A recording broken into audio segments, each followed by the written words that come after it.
Good morning, YouTube. How's everybody doing out there? So it's a nice, sweltering hot Saturday morning, and we're going to do math. So I'm Greg, GregsTutoringNYC at gmail.com. I'm a tutor for a couple of decades now. I've been tutoring the SHSAT for a number of years. I can't even count them anymore. And what I'm doing is using the ISEE, which is an analogous similar test to the SHSAT, to use as some of the examples that are real-world examples. So we started out with the ISEE lower, we moved into the ISEE middle, and now with the ISEE upper. The lower is from grade 5 to 6, the middle is from 7 to 8, which still had a plethora of stuff that was in there that was challenging.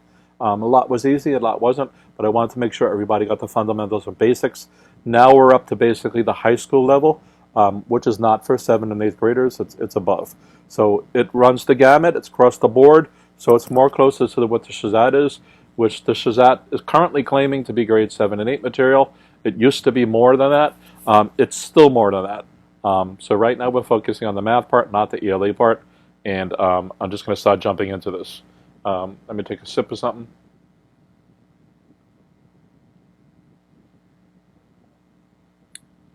I just came in from outside. I was doing something in my garden. It is so hot, I'm just ready to die. So everybody put your fan on, put your AC on, just relax, get your pens in your hands. We don't use pencils here, right? And we're just going to jump into this. So let me bring up the what we're going to be working on today.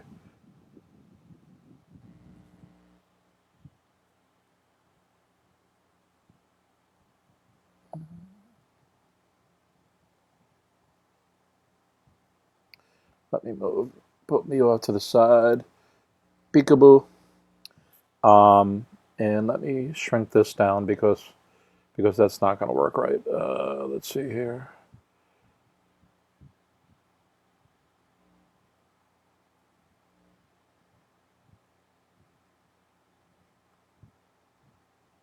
So let's shrink it and shift it over a little bit too. This is my death technicality, which is that I'm not always having this thing in here. So the ISEE is split into some different sections in the SHSAT. I'm not going to get into them right now. Some are going to be A, B, C, D, and some they're going to do in different ways. When we get to those, we'll see.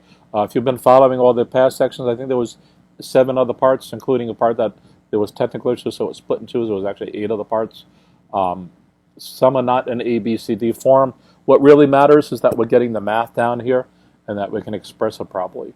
So you should be familiar with SHSAT directions.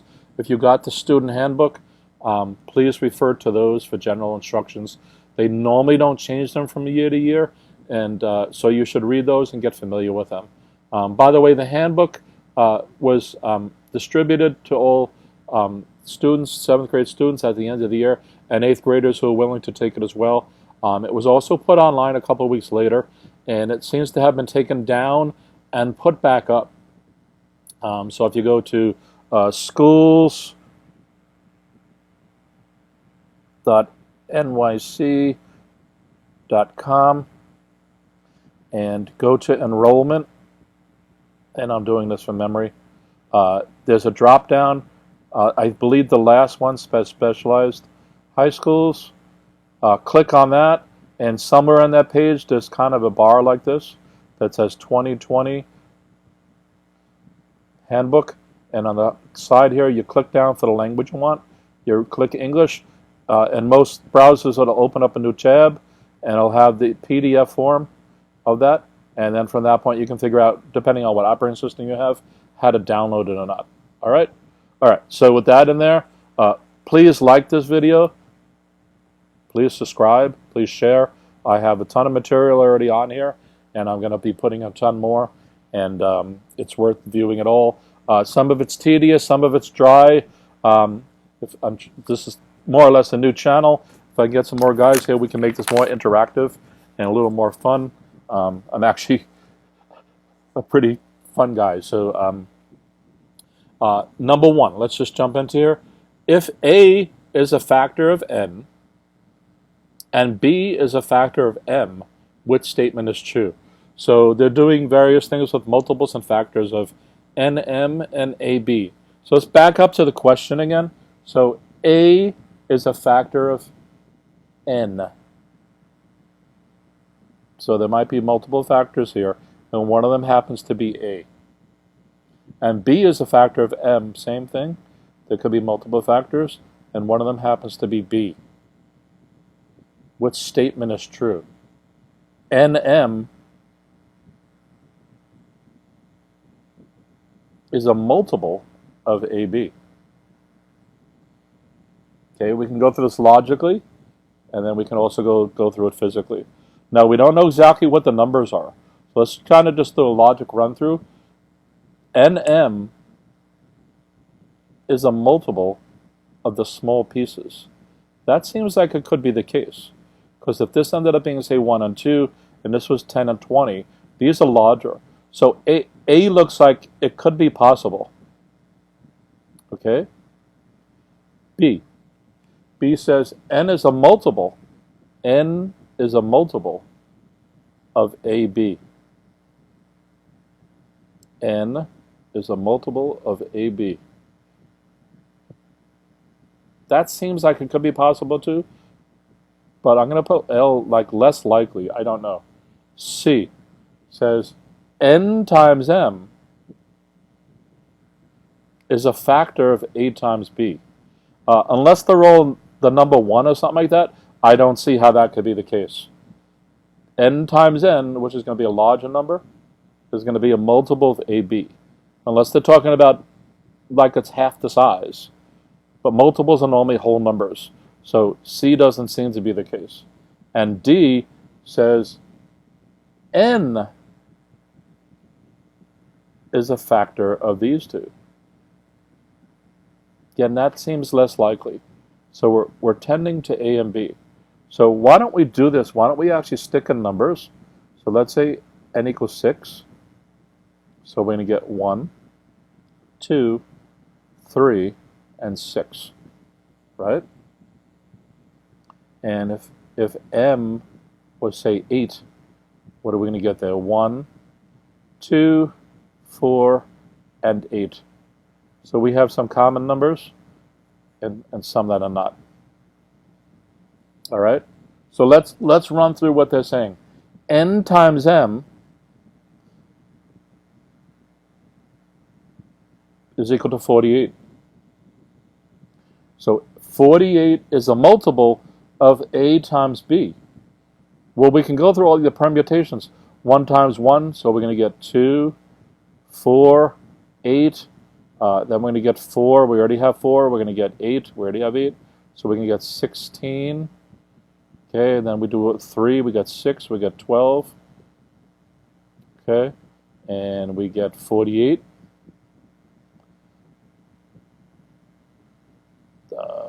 24.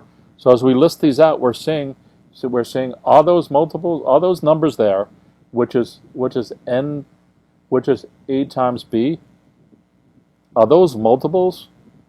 Is NM multiples of that? It looks like they are.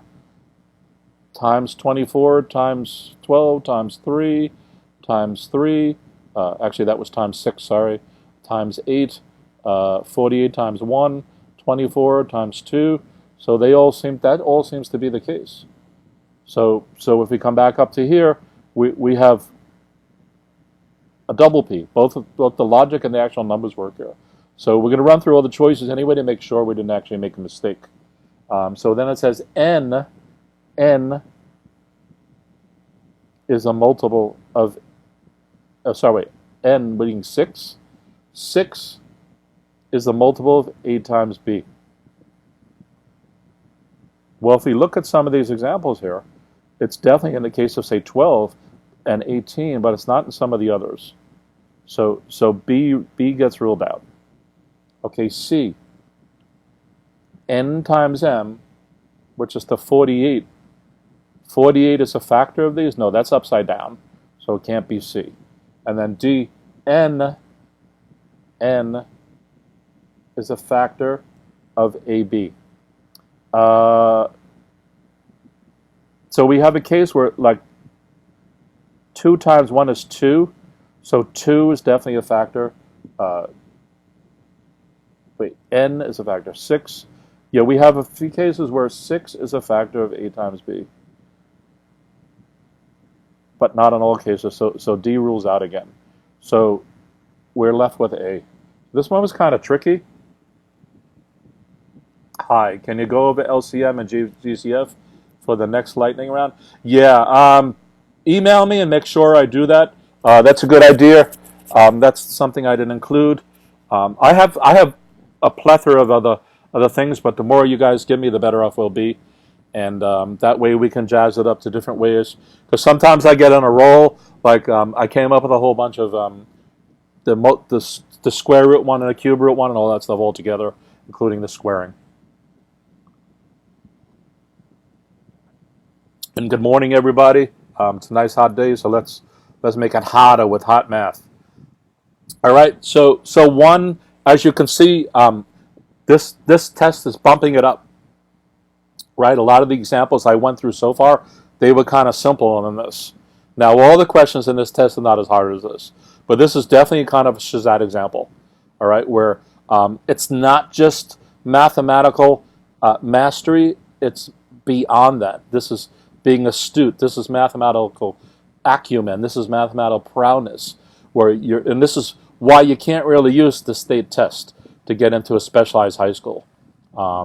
Not saying you can't use it, but you want to go up to that next level in your mathematical understanding. Okay, this is what distinguishes the SHSAT, and this is what's missed when the whole debate that's happening recently is going on. Whether your debate is political or racial or whatever, that this is the kind of question. It's not enough just to say what are the factors of n times m. Can you now reason something out on this, both conceptually, like I did with the logic originally, and then actually with actual numbers? Can you do that? They're very, very, very different questions. Okay. All right. So let's move on to question number 2. Let me see if I can get this on my screen right. So this is one way where we have to compare columns. It gives answers like that there. And I went through some similar to this on the lightning round. So let me just see that my screen is okay, because I think the thing is in the way here. It's not too much in the way. So is column A greater than column B? Right? Actually, give me 1 second, because I want to shift some of my screens around, because I can probably...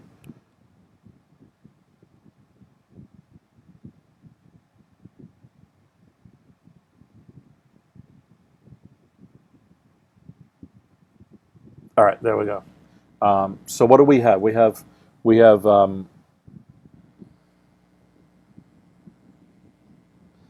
over 17 to the minus 2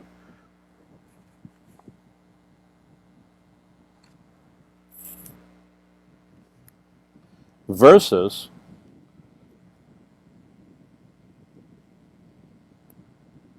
1 over 17 to the minus half. Okay, so let's focus on this guy. If this is x to the minus 2, then that was equal to 1 over x squared. So this is the same as 1 over 17 squared.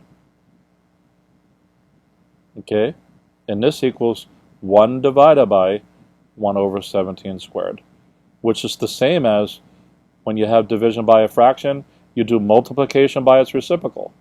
So you get 1 times 17 squared over 1. And the whole thing is equal to 17 squared. All right? Everybody with me there? It's kind of tricky now that we're using real numbers. Okay? This works the same way. If x to the minus 1/2 is the same as 1 over x to the half, right?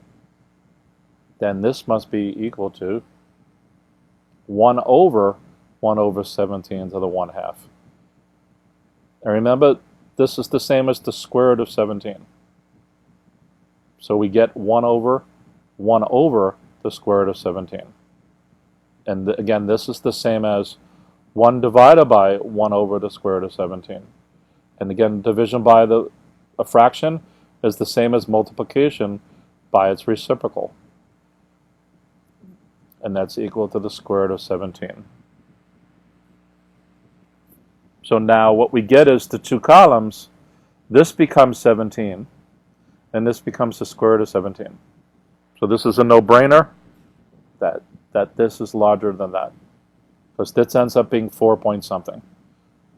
Okay, so it's a really, really cute question. Again, the complexity of this is harder than the stuff I've been going over. And this is why you see when I went over some of this stuff yesterday, I think it was on lightning round, I went over it in really, really, really baby steps. So if some of this blew your mind, go back to that video and replay it, and try to go to other learning sources to figure out what does it mean when the exponent is negative. All right. So this is real tricky. And what's happening now with the problems? For instance, on the first question, we had a word problem on top of the math. This is just two numbers they're throwing at us. And there was a little bit of work here to get this to be shown to be the case. All right? So we're definitely going deeper here, and you have to be really astute. That's why when I was saying on the lightning round, you don't want to make a silly error. It's too easy to make a mistake in this blob of math here. Okay? There's a lot of calculations I just had to do here. And even most of them were just based on the number 1. Look at how many times there's a number 1 on both sides of this stuff here. And it's just, don't make that silly mistake, because you're going to lose a point. Because imagine that you know that when I said x to the minus 2 is the same as 1 over x squared, if you know that, then you have the mathematical concept down. So don't make a mistake after that. So make sure you're leaving yourself space to do your problems, and don't do your problems on a standardized test in your head. Write as much down as you possibly can. There's a couple of reasons for that. Is this a guarantee you're going to get the right answer? Nothing's a guarantee you get the right answer. Okay? But it's kind of when you're on a real test. And by the way, this is different. You can be sitting in your room right now going over a SHSAT practice test and get 100 on it. And you can get the same exact test and have it on a real experience where you have to take the train in, and maybe you were late, and you woke up late, and you had to go to the bathroom on top of it, and oh my God, you forgot your ticket and your pens, and you're all pumped up, right? And maybe you forgot, you ate breakfast, but you forgot to drink anything, or yada, yada, yada. It just goes up to the max. Test day is different. Test day is completely different. In fact, this is true across the board, that any day you take a test, you may have a headache, you may not feel your best, etc., etc., etc. You may have something later on the day that you're either excited about or you're worried about. The list goes on and on and on here, guys. So that's why on test day, you want to be calm, you want to be relaxed, and you want to be prepared. Being prepared is super key here, guys. All right? So that if you do forget your pen, or you're late, or you forgot your ticket, everything else you got in order. Everything else you're cool on, right? You just want to be chill with this thing. You don't want to be underconfident. You don't want to be overconfident. You just want to be prepared and relaxed and know what to expect, all right? And this is true of any standardized test, not just the SHSAT. All right, so that's question number 2.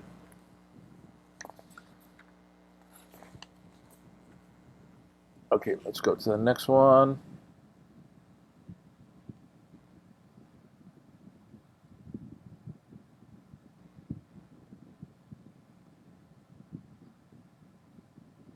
Okay, just make sure this is fitting on the screen. All right, so again, this is a tougher kind of a question.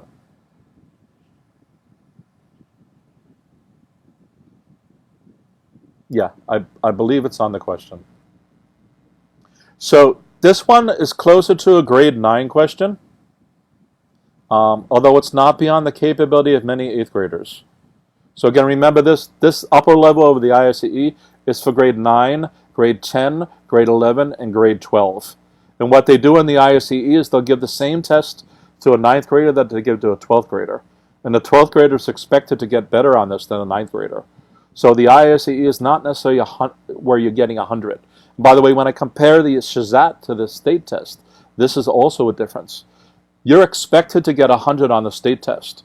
You're not necessarily expected to get 100 on the SHSAT. SHSAT is a test that's trying to proportion kids out in different categories. Okay, the state test is not necessarily doing that.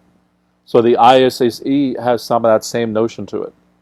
All right, it doesn't mean a 9th grader can't get a 12th grade test, but the 9th grade scores are generally going to be lower than the 12th grade scores. All right. So anyway, let's try to go over this question. Let me try to bring it up here. So if x squared plus y squared equals 40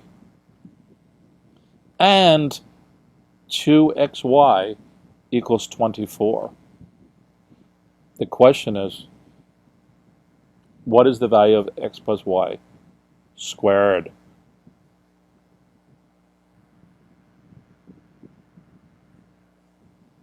All right, so the original inclination is to take these two here and combine them.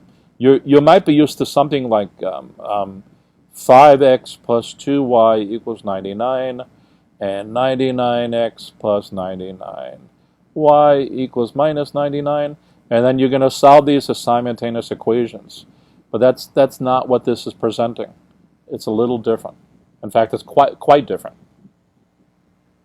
So what can we do here? One thing we might do is, let's just focus on this a second. We have 2xy equals 24. We can certainly reduce that, divide both sides by 2, and get xy equals 12. So that's one step in the right direction, perhaps. Sometimes it's not worth doing this simplification on problems, and sometimes it is. All right? So that may come back to bite us later or not. So now that we have the simplification, what can we figure out here? Is there anything we can figure out? Any ideas of anybody who's watching? This shows me there's a whole bunch of watchers right now. How about you, Leo? Any thoughts?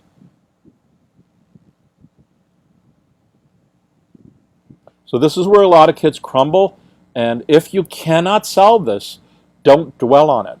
The longer you take on this, if you can't solve it, the worse you're going to make your situation, because your goal is to try to solve problems in about a minute and a half.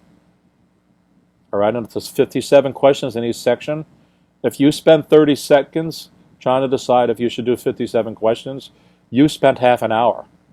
You spent a whole half an hour just deciding whether to skip questions or not. So you don't have that freedom. That's a lot of time when you add it all up. Now, some of those 30 minutes that you spent deciding, you may decide to do those questions and get them correct. But it's so whatever the number is, it's significant. If it turns out to be 10 or 15 minutes, that's 10 or 15 minutes. You could have answered 7 or 8 other questions. All right? So give a question like this a good shot. And again, if you're in grade 8, this question probably won't exist on your SHSAT. But if you're in grade 9, it most likely definitely will. Okay? So what we want to do is now, is there anything we can do with this? So some kids might start doing like x squared equals 40 minus y squared, and then the square root of both sides. So we get x equals the square root of 40 minus y squared. And then we try to plug it back in, so that 2 times this whole thing times y equals 24. And it just gets wild, and you get into a lot of insanity here. Okay? So you have to sometimes go down those paths very quickly and decide, no, this is a mistake. Well, how about we focus on this one, the x plus y squared. And how about we expand it? So we run FOIL, first, outer, inner, last. So this basically means x plus y times x plus y.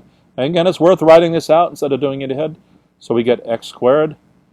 We get xy twice plus 2xy plus y squared.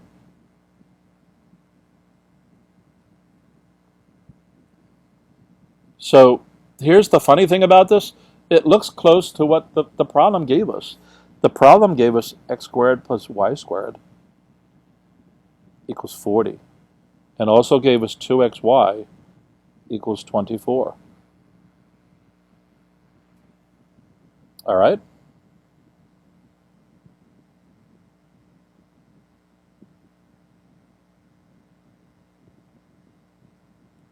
So if this is that,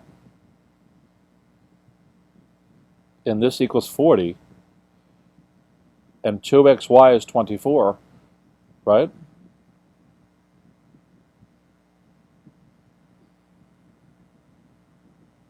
Let me write this. I'm trying to use the space on the side, but I don't know if there's enough space there.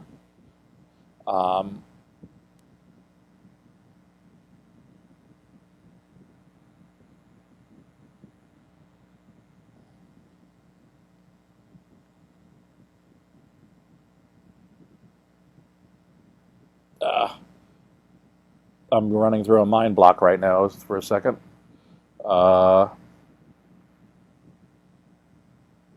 So we get x squared plus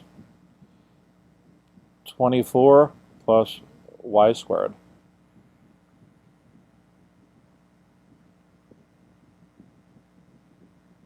And we know x squared plus y squared is 40. So we get 40 plus 24, and we get 64. Okay? And that's the answer. Okay, there might be other ways to do this, but that's the way that came out at me. And I looked at other scenarios to try to, as we did up above here. So we're going to use the two things we know. X plus y squared is 40, and 2xy is 24. Because that's what we ended up doing when we expanded out the x squared plus y squared. So if x squared plus y squared is 40, and 2xy is 24, we just add the two of them together. Okay?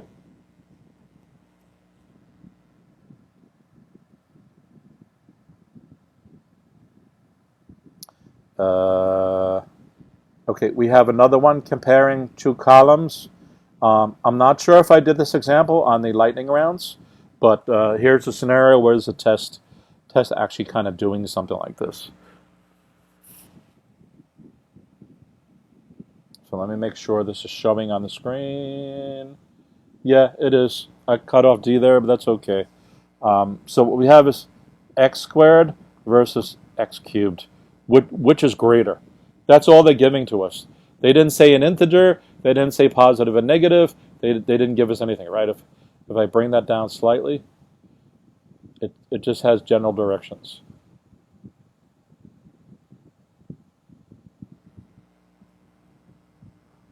So intuitively, it seems that this would always be greater, and this wouldn't, right? So intuitively, that's what we're getting. There's a problem with intuition. Intuition is often wrong. So the idea is that x is greater. If I have x being 2, I'm going to get 4 here, and I'm going to get 8 there, right? But what if x is not 2? What if x is 0? If x is 0, we get 0 and 0. And what if x is minus 2? Here we get 4, and here we get minus 8. So we have a case where it's greater, another case here, another case there. So the answer is that this turns out to be D. We don't have enough information. They have to tell us something like x is positive, or x is non-negative, or x is negative, or something more. So we don't have enough details about this problem to solve it. All right? All right, by the way, I'm going to go about an hour, so I think, I'm not sure what time I started. I couldn't get connected initially, so let's just keep pumping along here. Okay, so here's one. Let me make sure it fits on the screen again. So the sum of the interior angles of a polygon with n sides is 180 times n minus 2. Now, normally the SHSAT gives no formulas. Okay, and normally the ISEE doesn't either. Sometimes it gives formulas contextually, though. So this is the difference between the ISEE and the SHSAT. So if you're taking the ISEE, sometimes they're going to give you the formula, and sometimes you have to figure it out. On the SHSAT, you have to know all formulas. By the way, on both tests, you don't get to use a calculator. Everybody needs to know that. So the sum of the interior angles of a polygon with end size is 180. So we're talking about a closed figure with a number of sides. That didn't fit. Let me put it here. Something like that. It could be a triangle, could be a quadrilateral, square, it could be a zillion side things, all with things, and they're talking about the sum of the angles here.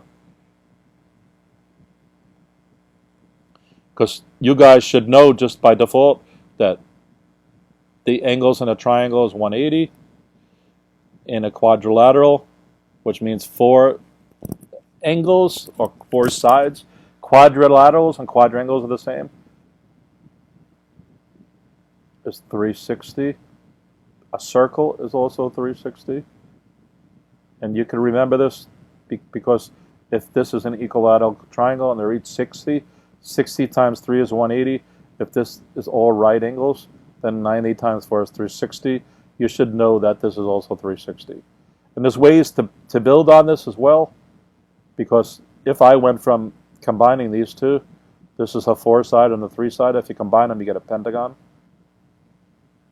So we're adding one more side. Well, if we add one more side, if we smack these two together, we get the 90 plus the 60 and the 60 and the 60. So those angles don't go away. The line going across may not be there anymore. In other words, this line may not necessarily be there anymore, but we're adding 180. So even if you don't remember the formula that they're giving this example, whoops.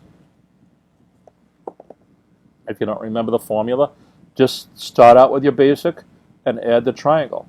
So if you can do that, figure out, oh, I added 180, then any extra side adds 180. Okay? And by the way, the degrees on a line is also 180. You guys are supposed to know that as well. All right? So there's a whole bunch of kind of side facts here that go on in a number of these things. This is not the basis of this question. Actually, I haven't read the question, so I don't know if it is, but these are just general facts you need to know. So what are they asking? The measure of the interior angle of a regular quadrilateral. So quad means 4, and lateral means sides. So it's a 4-sided figure. So I'm going to do a rectangle. Okay? And the measure of the interior angle of a regular hexagon. So hex is a 6-sided figure. By the way, if anybody can't remember the shapes and what they mean, please email me. I could give you a document that I normally give to my students describing how to memorize these. It's very easy to remember these shapes, and it's something you should have known since grade 3 that you can get over with in a day or so.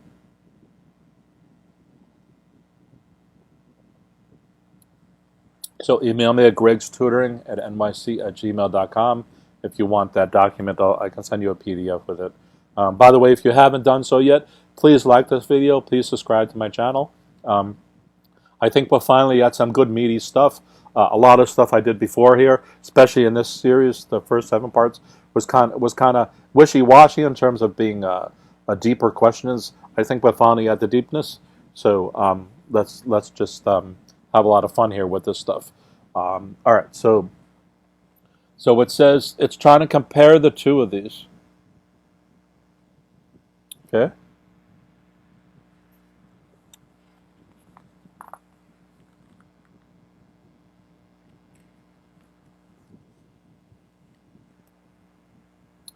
So the measure of an interior angle. So this is an interior angle, and this is an exterior angle, or an outside angle. Okay, it's talking about an angle inside of here. One of these 4 places. All right? And it's also talking about the interior angle of a regular hexagon. So it's going to be any one of these as well.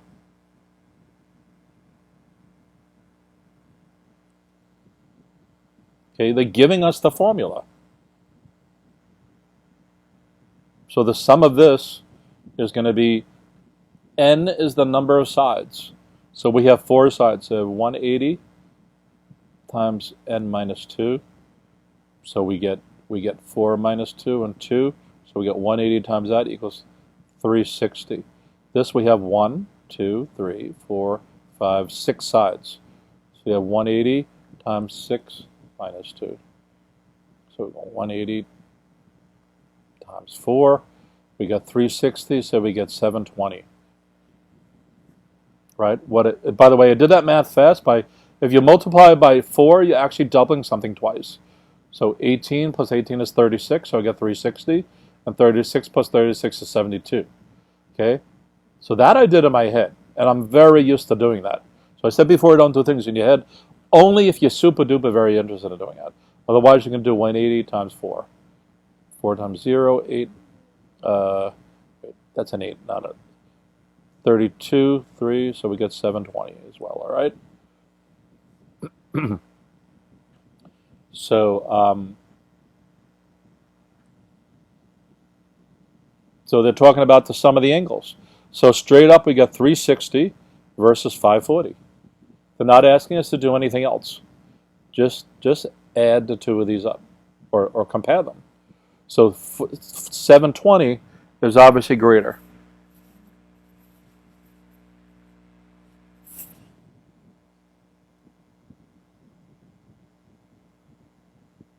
Oh, actually, that's not the question. Sorry, I'm reading the question over. So the top line there says the sum of the interior angles. So that's the formula.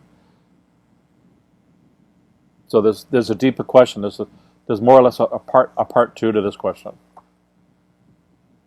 So if you notice, it says the measure of an interior angle of a regular quadrilateral. A regular quadrilateral. And the measure of an interior angle of a regular hexagon. So for instance, this is also a hexagon.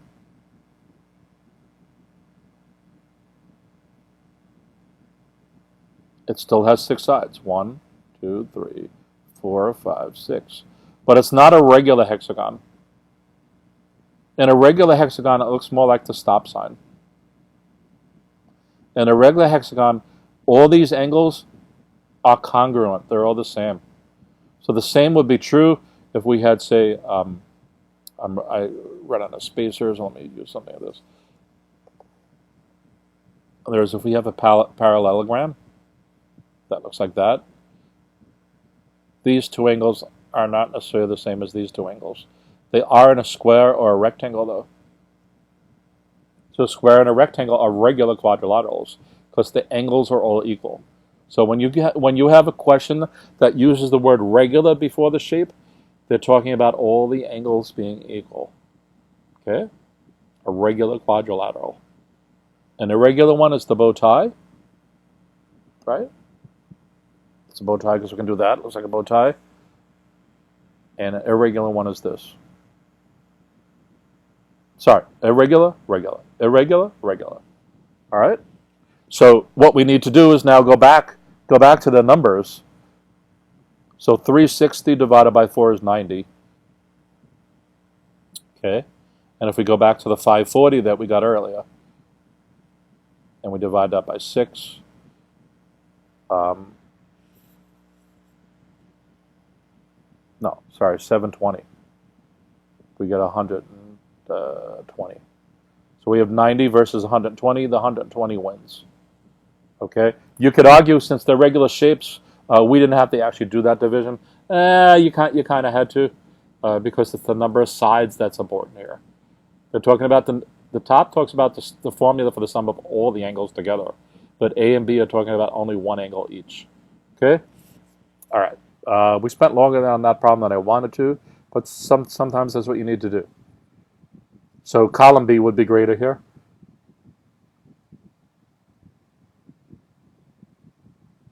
Wait, is that a question? Yeah, that's a question.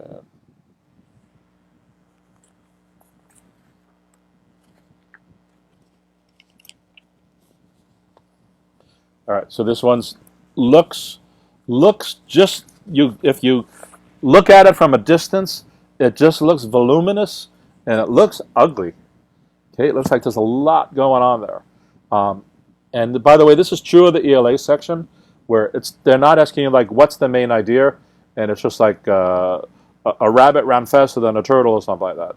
You know, it could have some super deep stuff, especially in the answer part. So what they have here is a question, and they're not asking like, is it 5, right? This is some deep stuff going on here. All right, so let's take it a sentence at a time. The volume of a cone is equal to 1/3 pi r squared h. Okay, it says the volume of cone x. So I can put Cx, let me just put x. The volume of cone x is 2 times the volume of cone y.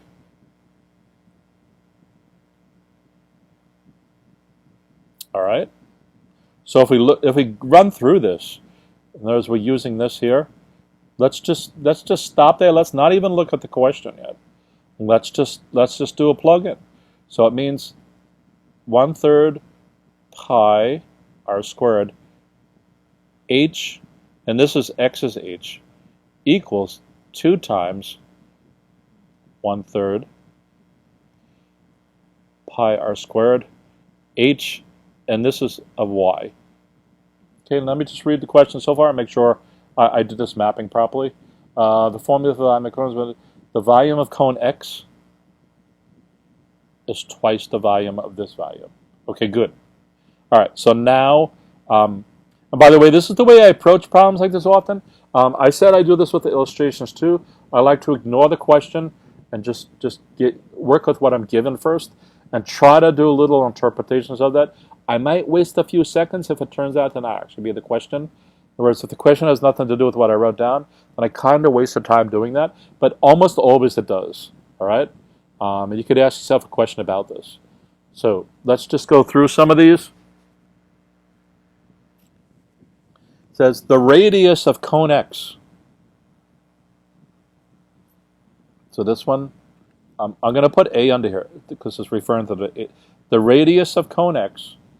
And by the way, this was x's radius and this is y's radius. Okay, 1/3 pi stays consistent in both cases. So the radius of cone x is 2 times the radius of cone y. They're saying this is twice. And this is 1 then.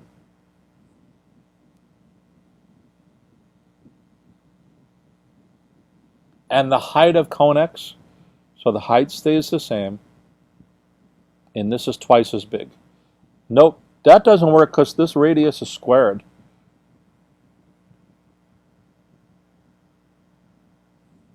So if it was twice, you'll get 1/4 out of this, not twice. Okay, and I think they have the direction going backwards. So let's look at B. The height of cone x, so now B is looking at this part. I'm just going to put B here because we're just highlighting where we're at. The height of cone x is 2 times the height of cone y.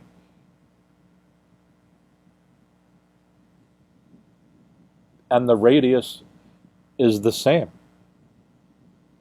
as the radius of y. Okay, actually that seems it works because 1/3 pi stays the same. 1/3 pi stays the same. They're telling you that the radius is the same. So that square is that square. And the only difference is h versus 2h. So that's where the 2 is coming in. So this being twice that actually works out. So B seems like a potential so far. So let's rule out C and D. The height of the cone x, so C is here as well. The height is 2 times cone y. Okay, good so far. And the radius of cone x is half. No, that doesn't work because then we're getting into if this was 4 and this was 2, when we square them, we only get a 16 versus 4. So that's not a factor of 2 anymore. it's a factor of 4. Because that's what we're doing here in this kind of thing. So that doesn't work. So C is no good. Okay, D. Both the height and the radius of the cone X are 2 times the thing. No, that doesn't work for the same reasons we're talking about. So with D, if the height and the radius, right? Because the radius is still being squared. So it's going to outpace the height. So we end up getting B. So again, this was a nice deep question. Also for grade 8. So this works for grade 8 as well. And I'm going to move over. I didn't realize I had my thing on the way there. So let me just bring that out of the way now that I've explained it. Sorry about that, guys. We did well up to this point. You can pause the video and go backwards and so on. Sorry.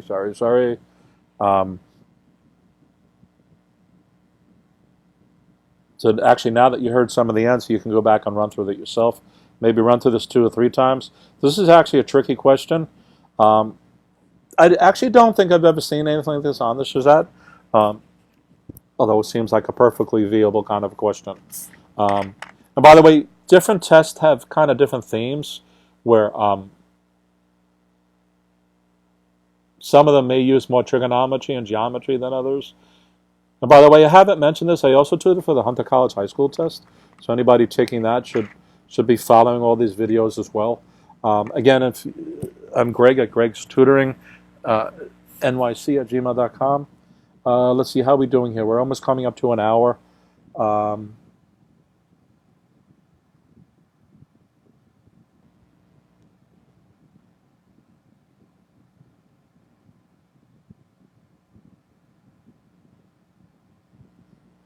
Okay, here's one that I believe starts getting simpler.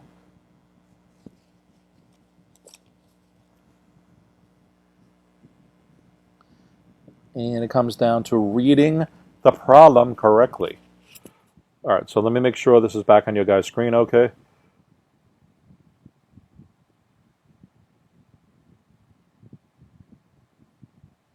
Check that we're still live. Yes, I believe we're still live. There's a lot of quiet people out there. Please speak up. And again, email me if you guys have other questions. I will definitely consider them and most likely use them for future live streams. By the way, I almost always only live stream.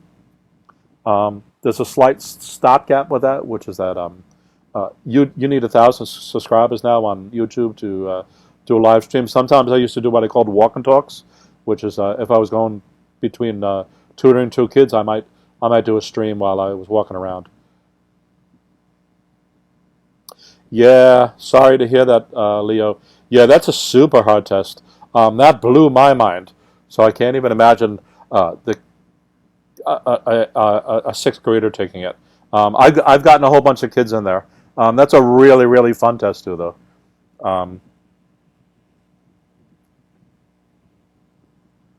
Including with the writing part. I also tutor on writing, guys. So, but that's really a super fun test, and I love doing that with the kids. Especially when they get one of those insights, when you provide them an insight and you can see that light bulb going off on their head. It's a totally different ballgame. Again, you guys are 2 years later and sometimes 3 years later than them. But, you know, entering that at such an early age is a super, super, super, super tough test. And even though there's a big industry built on the New York State test, the SHSAT, the ISEE, there's almost no industry built on top of the Hunter test. And there's a lot of Hunter tutors, even test centers, test prep centers, really just misinforming the kids.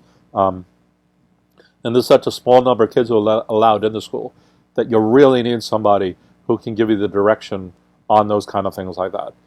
It's a super hard test. It's very mysterious, things like that. In fact, I might do a YouTube about the Hunter test right after this one, or at least sometime today, because families should definitely be preparing for that now.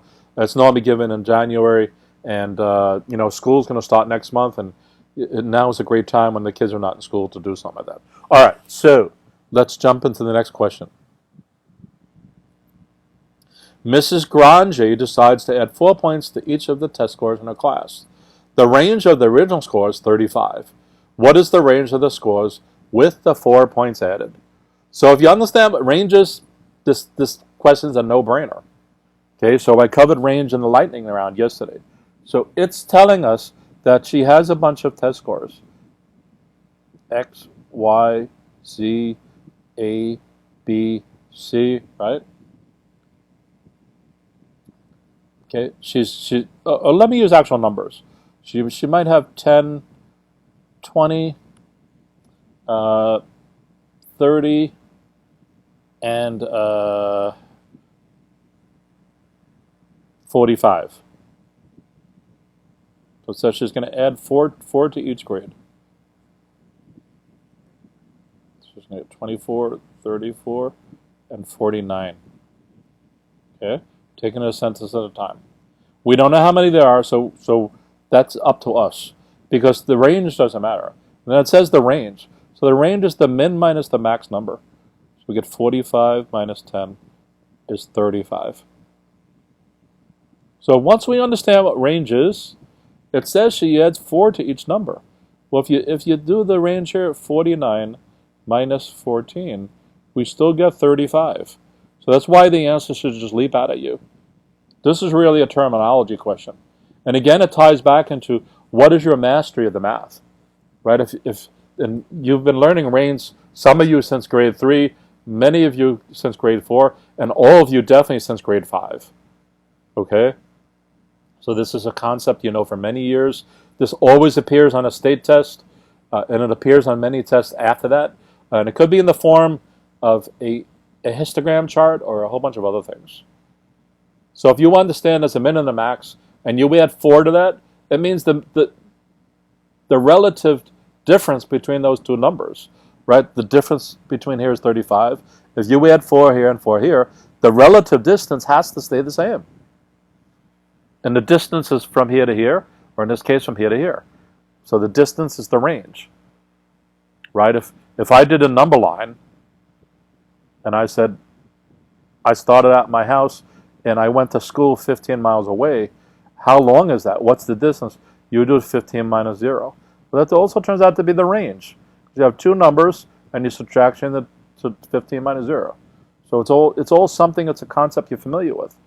So if I told you I started off at 4, and I ended up at 19, all I did was shift everything over. That difference, the difference is still the same. All right, so I'm kind of beating this example to death, but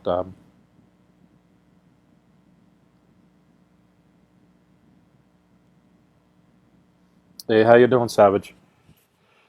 I'm not sure what Leo's taking. He's been on some of my streams. I can't really remember. We will eventually do a 9th grade practice test. I have some online already. Here's my problem. I have a lot of kids giving me input. I have a whole bunch of topics to do. We'll just cover them as we keep going, and so on and so on.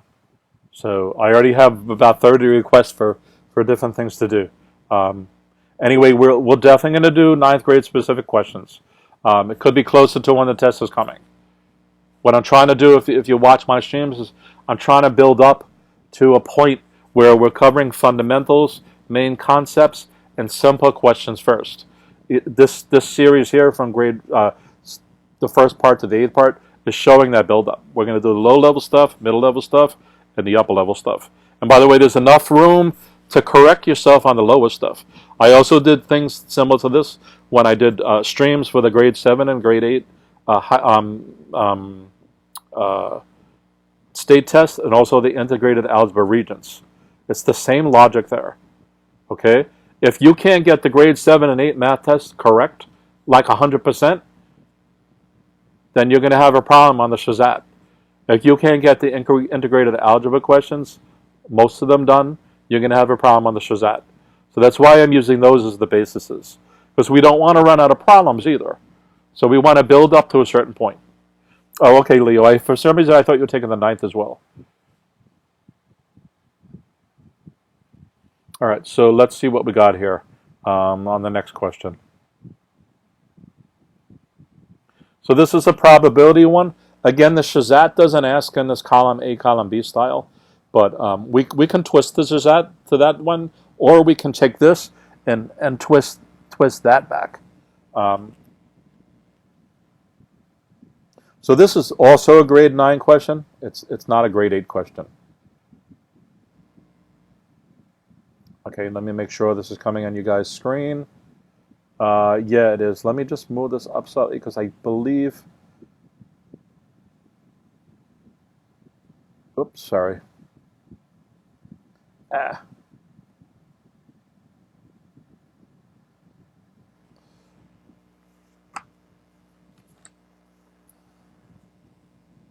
So a bag contains. Give me 1 second. Let me just make sure we're live. All right, yeah, we are.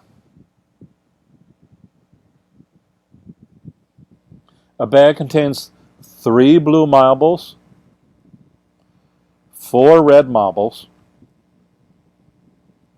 6 green marbles, and 10 yellow marbles. Okay, so let me just make sure I wrote this down. So I'm going to see if I have a copying error first, and I'm going to take the first sentence. I'm not going to look at the question yet. 3 blue, 4 red, 6 green, 10 yellow. Okay, that seems right. The next thing I'm going to do is I'm just going to add them up. This is 10, that's 10. So I believe I have 23 total. I'm going to do that another way. 7, 13, 23, yes. So I have 23 total. Okay?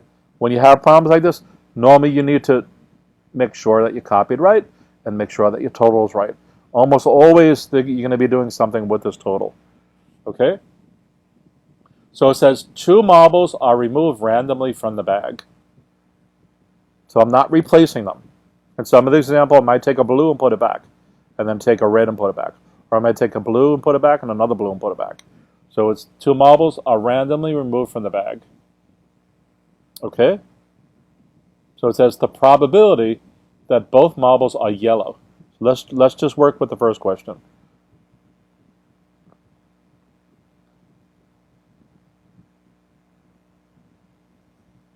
The probability that it's yellow twice in a row. So I think most kids are going to get the probability right. It's going to be 10 out of 23. So if the question was just, what's the probability of picking a yellow? Right? It's going to be 10 out of 23. So what we're going to do is, we're not going to put the marble back. We're going to pick another. But enough kids are going to write 10 out of 23 the second time. But that's not the case. The marble's gone. So it means there's now only 9 yellow left. So the second mistake kids are going to do, they're going to do a 9 over 23. But it's also no good, because if you took a marble out, there's no longer 23 total, there's 22. All right? Right? 10 out of 23. We took one out, so that is only 22 marbles total. And we took one out of here, so that is only 9. So we went from 10 out of 23 to 9 out of 22. Sorry, my handwriting is atrocious. Let me see, there's some comments here. Let me see what's going on here. Is Bard a good high school? Oh, yeah. Bard is an excellent high school.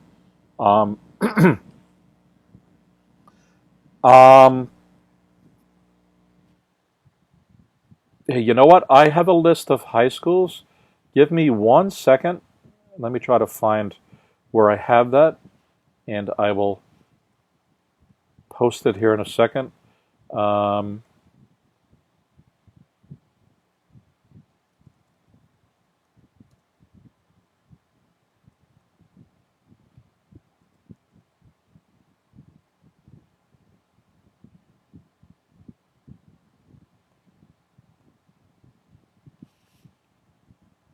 let me do this. Let me add it to the stream.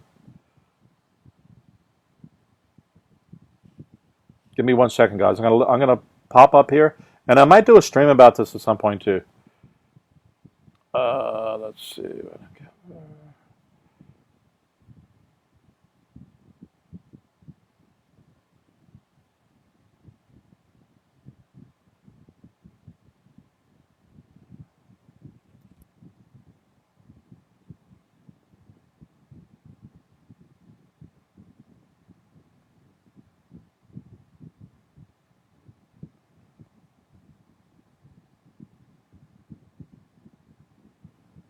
All right, can you guys see that?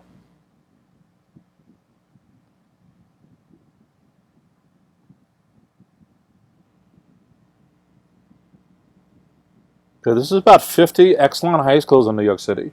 Some of them require you to be in their district, and some require you to be in Queens or Brooklyn, and some are screened. But this is a whole plethora of great schools. Bard has a Manhattan school and also has a Queens school. They're both excellent.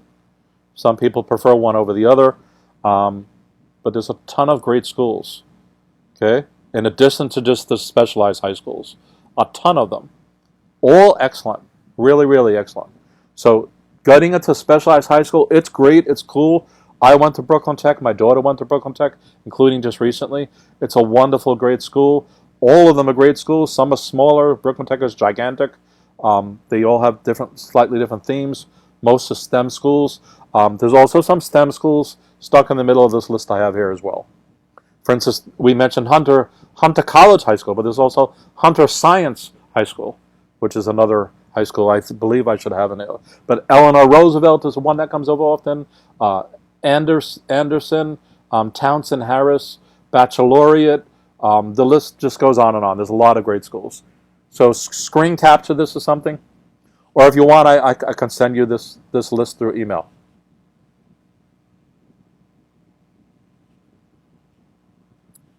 All right, guys, I'm going to get rid of that off the screen.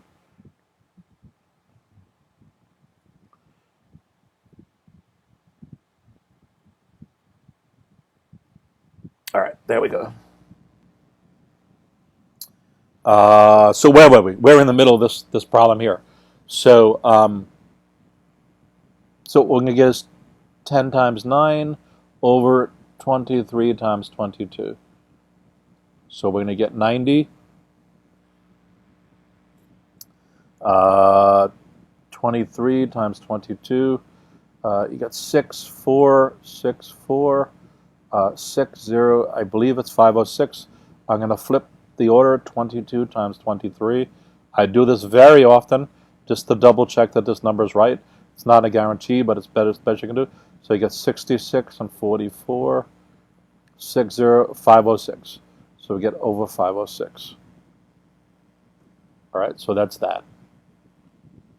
All right, so then it says the probability that at least one of the marbles is yellow.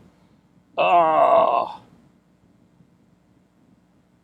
that's super ugly. All right.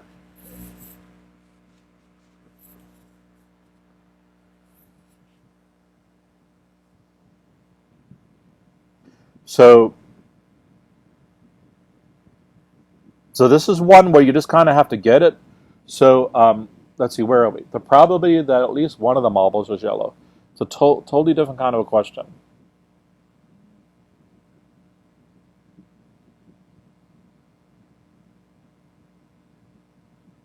So what we want to do is work with the premise that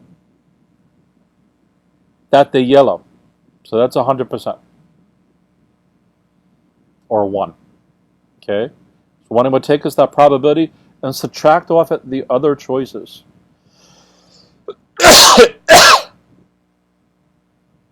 Whereas if there's 23 total, there's 13 other choices. 7 plus 6, 10 plus, so we got 13, right?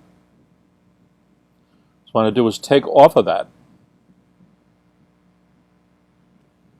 those 13 out of the 23 times 12 out of the 22. It's the same thing. So this is the probability that's yellow minus the other choices.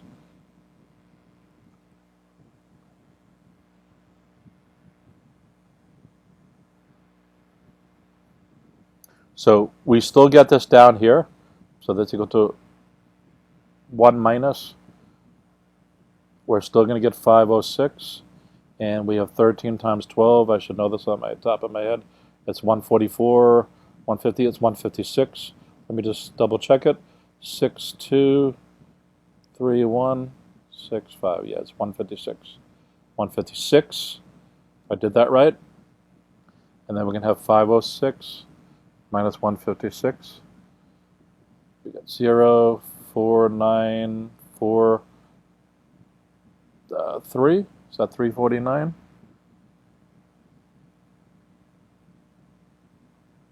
I did something wrong.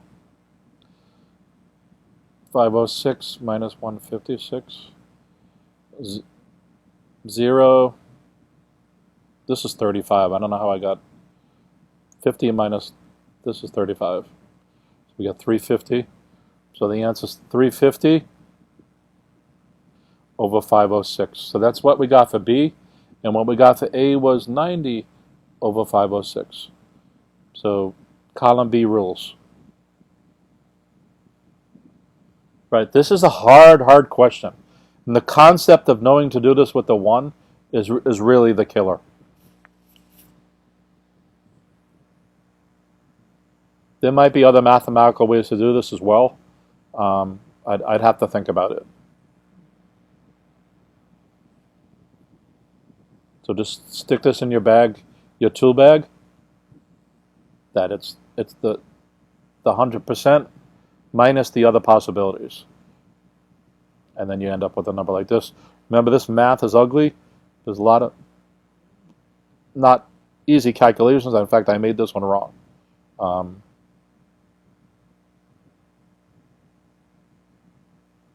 In fact, I made that a 9. I don't know why. I crossed this out. 5 made it 4. This should be a 1. In my head, I did 10 minus 1. So I made a simple error right here. So watch out, guys. Because this is the point. If you can get the concept as far as knowing about the 100% and so on, it's not worth throwing away the other point. All right, so we're past an hour. Let me see what the next question is.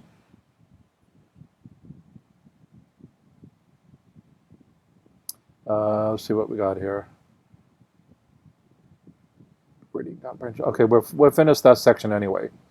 Let me just see if the next question is easy peasy or not.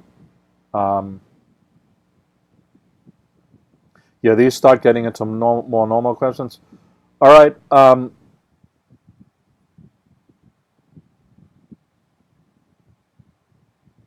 going to end there.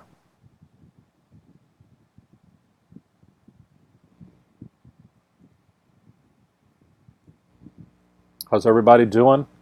I'm sweating to death, so that's one reason to end the stream. All right, so we finally went deeper into problems, including grade 9 type of questions.